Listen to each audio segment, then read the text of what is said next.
Following up from the previous video that I made about the radiator fan getting fixed, my air conditioner is not working. The heat works, but the air conditioner does not blow cold air. I don't know if you can hear it in the background. I'm gonna get quiet for a second, but you can hear like a whistling kind of like air sound. So see if you can hear it. Let me turn the camera around as well. Hear this whistling sound. It sounds like it's trying to work, but there's just something going on. It's clearly broken. Heard this noise before, and I didn't realize that, you know, over the years I thought the air conditioner wasn't as cold as it used to be when I first got the car, and now I know for sure that, you know, apparently it's been leaking. So I have it on 60 degrees, the lowest possible setting. Even if I turn this all the way up, sounds loud, but I don't feel anything, you know, it just feels like air, it doesn't feel cold. All right, let me turn this down, it's probably really loud. Yeah, so like I said, my service advisor and the technician told me that there's possibly a AC refrigerant leak. So maybe the hose is leaking. Yes, maybe the hose is leaking or something like that. So that seems to be the case. I'm heading back to the BMW service center to drop it off. Right now it's Tuesday. Hopefully this is also a quick turnaround time, just like how the radiator fan was. And hopefully it's not expensive. Like I can't do another, you know, $2,000. If it's like a couple hundred, that'd be great. But oh boy, this car is very reliable. I've said it before, and I still believe that's the case. Oh, an E92 M3. But yeah, I still believe that is the case. That this car is very reliable. But you know, I have almost 93,000 miles right now, and things are starting to go wrong from wear and tear, I guess, but also just freak accidents, or you know, things that I don't think are very common that go wrong. But it doesn't change the fact that it's expensive. So I have 92,955 miles. I bought this car at 25,500 miles, I believe. So yeah, I drove 67,000 miles. And yeah, not much has gone wrong that was like catastrophic. You know, there were things that went wrong because it was my doing, or I changed something that I didn't have any business changing, and you know, started giving me trouble. But for the most part, you know, the drivetrain, the engine, and stuff like that has been pretty good. Knock on imaginary wood for good luck. But so the plan is to drop off this car. It's currently about, I think it's 8:05 a.m. It's Tuesday. The plan is to drop off the car, and then I'm gonna take an Uber back home, take a shower, get ready for work, and then hopefully the car will be ready tomorrow or Thursday or something. Friday will be best because I can like pick it up early in the morning before work on that day, and that's the best day. But I'm actually going to the racetrack next Wednesday. I'm going to Miami this weekend, coming back on Tuesday, and then I'm gonna go to the racetrack that following Wednesday. So I need to pick up the car Friday, the latest, because I'm not gonna be here to pick it up on the weekend or Monday, Tuesday of the next week. So if they can get this done ASAP and I can pick it up ASAP, that'd be great. All right, we are at the dealer. Gotta go over this bump a little easy.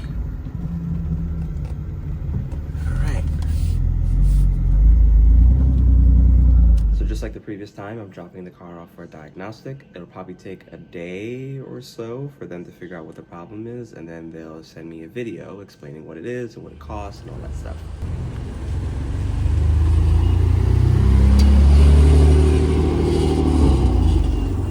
Also, I think it's pretty cool that BMW will drive you home or back to the service center with one of their vehicles. So this is an X7. I think the guy driving said this was like a 2022 X7, and I just thought that was pretty cool. I finally got the bad news back, and unfortunately it's a very large job. It's the evaporator that needs to be replaced. So let's watch the video.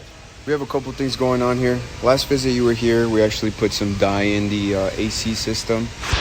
It's a little hard to tell on the camera here. I'm gonna try and turn off my flash so it's a little easier. But I actually have a camera routing right into the evaporator here.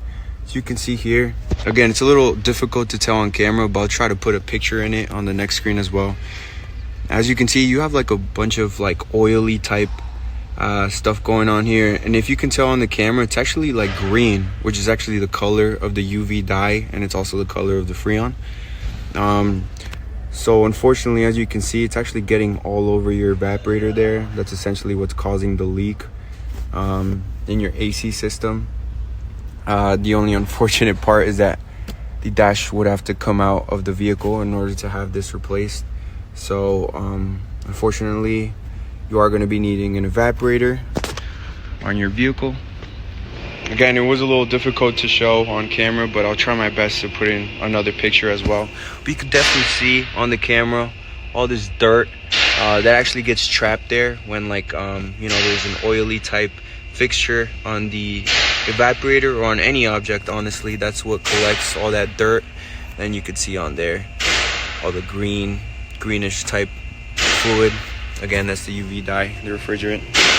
So I'm sorry for the news, but you will be needing an evaporator, so we'll go ahead and put in a quote. We'll see if you'd like to get that done. And yeah, that's all we have for you. Nothing. All right, so the most important part of this video is the cost. I'm sure that's what most people came here for. So the cost of replacing a evaporator fan, and I also have a receipt open here in front of me. So the parts cost $1,009. It's not too out there. Now the labor is the big part. And as you saw it in the previous clip, the technician mentioned they had to take out the entire dashboard. That is the hard part of this job. And unfortunately, the cost of that is $3,875. Now the tax is $409.04, and the total is $5,293.04 to replace an evaporator at BMW. Now there's two things about this that should be noted. One, I did call another shop that wasn't BMW, like another, specialty shop or whatever, and got a quote from them. They basically said, like, yes, it is your evaporator that needs to be changed. So that kind of removed any concern that BMW was just like saying something was broken that wasn't actually broken. So this other shop quoted me for around $4,000. And then the second thing I should note is I kind of asked them for a bit of a discount, the BMW shop, so they brought it down to $4,743. So about a $700 difference between the two shops. And also I should note that the service advisor did tell me that basically if you're going to do a job like this where they need to take out the entire dashboard, you should be a bit wary of having any shop do that. And that might sound a bit like saying, like, if you've been to a shop that says, like, oh, we're the best ones that could do this, you should bring it to us, blah, blah, blah, blah, blah. That's not quite exactly the vibe that I got. It was more so like, she said, you can take it somewhere else. I do recognize that this is a lot of money. However, if I were you, I would be a bit concerned having a non-BMW certified shop do this, because if they were to mess with the electrical component in the dash and something goes wrong, now you have to be worried about that and whether they're going to warranty that work and whether you could prove that they messed up something like that. So all in all, I decided to do it at BMW. I'm sure most people would be a little hesitant to go to the dealer without a warranty for certain things, but I decided to do that. To make this a little bit more interesting, as I mentioned in the previous part of this video, my girlfriend and I are going to Miami. So we dropped the car off on a Wednesday morning. We're going to Miami from Saturday to Tuesday, and then I have a track day that following Wednesday, August 20th. So on Monday or Tuesday, the service advisor told me that something went wrong during the replacement job. So they took out the dash, they put in a new evaporator, and that new evaporator that they put in was defective. So it wasn't blowing cold air again. So I don't know exactly what the issue was, but she said that it was defective. And at that point I started panicking because the track event that I had signed up for is non-refundable after a period of time. So it was under 24 hours at that point where it becomes non-refundable. And I was just on the phone with the advisor and just asking her, is there any way y'all could rush this? Is there any way you could get it done for tomorrow? Because I paid for this thing. It's $200. I can't refund it. So to spend, $4,700, then lose $200 because something's going wrong with the work, et cetera, it's just it's pretty annoying while being on a beach in Miami. So thankfully, she was able to put an additional worker on the job, and they were able to knock it out that same day. I flew back home Tuesday night, picked up the car Wednesday morning right before the track day, and just went to the track. So it was a giant fiasco, I guess, but thankfully everything worked out. All right, so I just got my car back, and so far, like I said in the other video, my air conditioner is working fine right now. Again, I said this in my last video, and I was on the same road, and I looked the same, you know, I had the same amount of enthusiasm and happiness when I said that, oh, the air conditioner is fixed, you know, I feel so happy when you got your car back, blah, blah, blah, blah. What was I saying? So now, again, for the second time, it's working. Right now I'm on my way to a track event. It's in Millville, New Jersey, New Jersey Motorsports Park. I've been there before. It is raining right now, unfortunately. We're still going. Hopefully, you know, it works out fine and the cloud passes by the time I get on the track. But yeah, I got about 2 hours and I think 40 minutes and another 120 something miles to go. So yeah, we'll see you in the next part. All right, so just like in the previous video with the radiator fan replacement, the purpose of this video is to basically show people what it is like to go through this work that I've done. You know, I couldn't find any videos on YouTube where people had this similar problem, so I just want to share it so other people in the future could find it should they be going through the same issue. So historical context. This is a 2015 M4. I think the door panel says when it went into production in 2014, and it was on the road in December of 2014.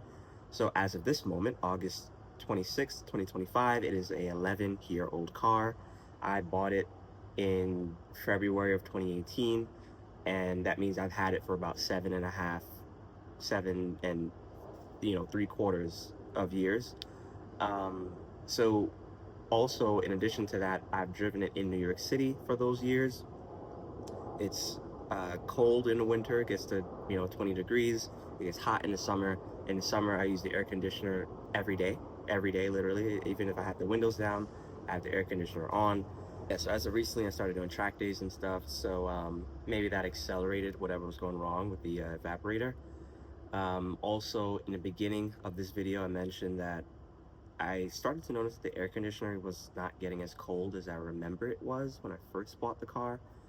And it started making a noise, but I didn't think it was anything special. I thought just like, all right, air conditioners make this kind of noise. Um, so yeah, hopefully that's helpful to people. Again, like I said, with the radiator fan and also what the BMW service advisor told me, this is not really a common issue. It just could be like wear and tear. So I think I did see a Bimmer Post article on this where like in the 10-year range for these cars, the air conditioner, evaporator, whatever can go wrong. So it likely is just a matter of time and wear and tear as opposed to it being like one of those common things like a crank up or whatever. And even that's probably not super common. But yeah, hopefully that's helpful to people. I hope this can, be useful to someone else possibly dealing with this issue. And yeah, hope y'all like this video. Remember to like, comment, and subscribe, and we'll see you in the next one. Peace.